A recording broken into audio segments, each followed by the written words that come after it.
আমাদের কুইজ কম্পিটিশনের দ্বিতীয় পর্ব শুরু করব বয়েজদের থেকে, ঠিক আছে? আচ্ছা, তোমাদের প্রথম প্রশ্ন হলো অ্যালুমিনিয়াম যে মৌল, সে মৌলের চিহ্ন কী হবে? অ্যালুমিনিয়াম মৌলের চিহ্ন কী হবে?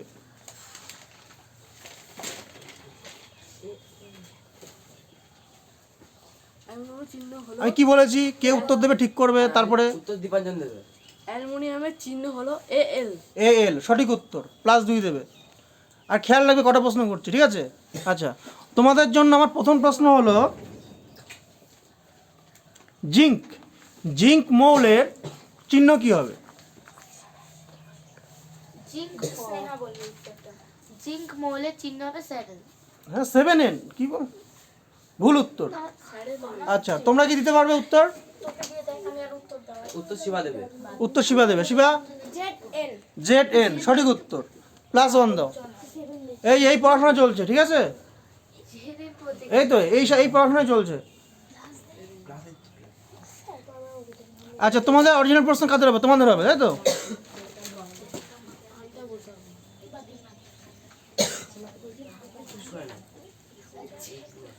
আচ্ছা, তোমাদের প্রশ্ন হলো প্রোটন এবং নিউট্রন। শুনেছো কোনোদিন নাম প্রোটন এবং নিউট্রন? এদের মধ্যে একটা মিল বলো আমাকে, কি মিল আছে? প্রোটন এবং নিউট্রনের মধ্যে একটা মিল বলো।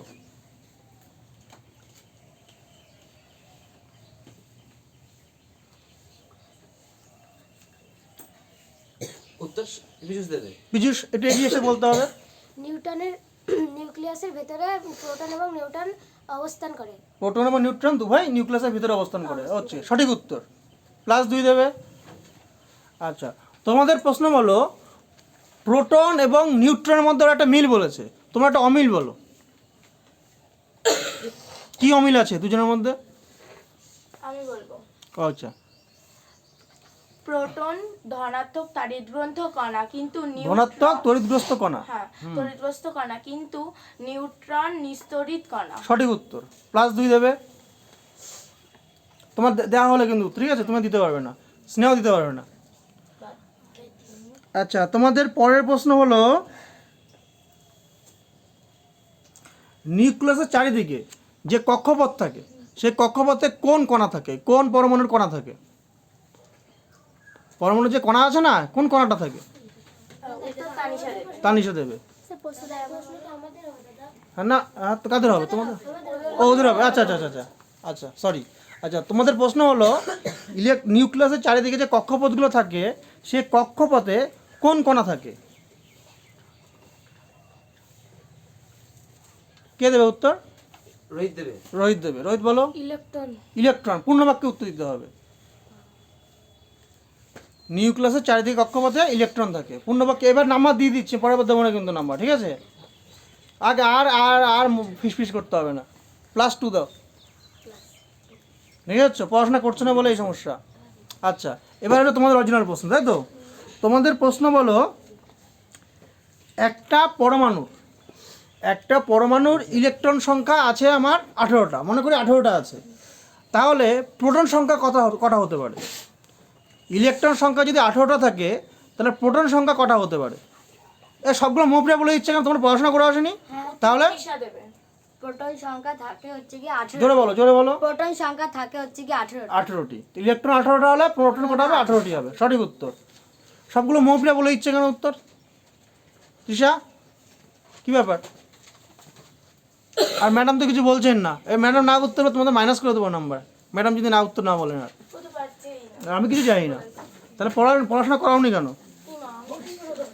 আমি কিছু জানি না, তোমাদের গ্রুপের মেম্বার পাচ্ছে না। আচ্ছা, তোমাদের পরের প্রশ্ন, তোমাদের প্রশ্ন, ঠিক আছে? তোমাদের গ্রুপের প্রশ্ন হচ্ছে, এই কথা বলো না, আয়ন কত প্রকার এবং কি কি? আমি বলবো। তুমি বলবে, এটা জোরে বলতে হবে। আয়ন 2 প্রকার, ক্যাটায়ন আর আয়ন। ক্যাটায়ন এবং অ্যানায়ন। ওকে, +2 দিলাম। আচ্ছা, কটা প্রশ্ন হয়েছে আমাকে বলো তো একটু? আমাদের 5টা। কি করে 5টা? 4টে হয়েছে, একটা বোনাস পেয়েছে।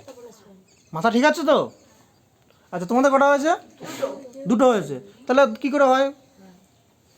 ওরা তোমরা একটা পারোনি। হ্যাঁ, 3টে হয়। তো সেভাবে 3টে হয়। ওমপ্রিয়া, আমার কথা কি বুঝতে পারছো নাকি আরো জোরে করে বোঝাবো? না না বুঝতে পারছো? আচ্ছা, তাহলে তোমাদের 3 নম্বর প্রশ্ন। এটা তোমাদের কত নম্বর প্রশ্ন? এটা তোমাদের 4টে হয়ে গেছে, তোমাদের এটা 4 নম্বর প্রশ্ন। ওকে, তোমাদের 4 নম্বর প্রশ্ন হলো,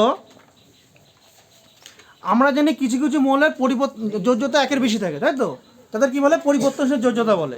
তাহলে আমাকে একটা মৌলের নাম বলো যার পরিবর্তনশীল যোজ্যতা আছে। জাস্ট মৌলের নাম বলতে হবে, আর কিছু না। কে বলবে? কে বলবে উত্তর? পিয়ালি উত্তর বলবে। বিয়ালের সামনে আসো একটু।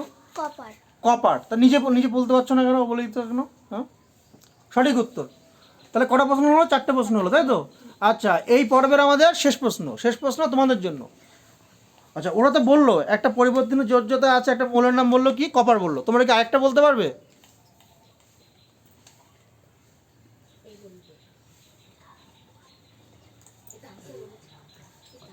এটা বলা উচিত তো উত্তর।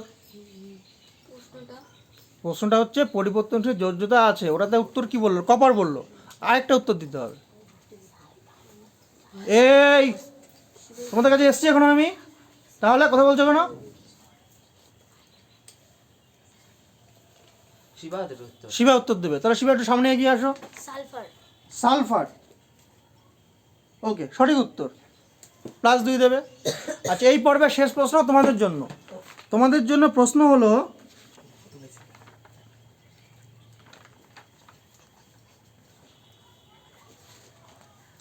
আমরা আরেকটা মৌল জানি যার পরিবর্তনশীল যোজ্যতা হয়, সেই মৌলের নাম হচ্ছে আয়রন বা লোহা। এবার বলতে হবে তোমাদের, পরিবর্তনশীল যোজ্যতার ক্ষেত্রে আয়রন বা লোহার যোজ্যতা দুটো আছে, সেই দুটো যোজ্যতা কি কি? সে দুটো যোজ্যতা কি কি? কি কি হয় যোজ্যতা?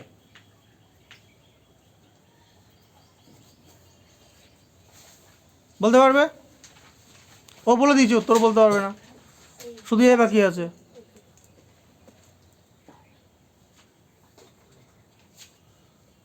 না পারলে পাস করে দাও না, মাইনাস করার কই দরকার?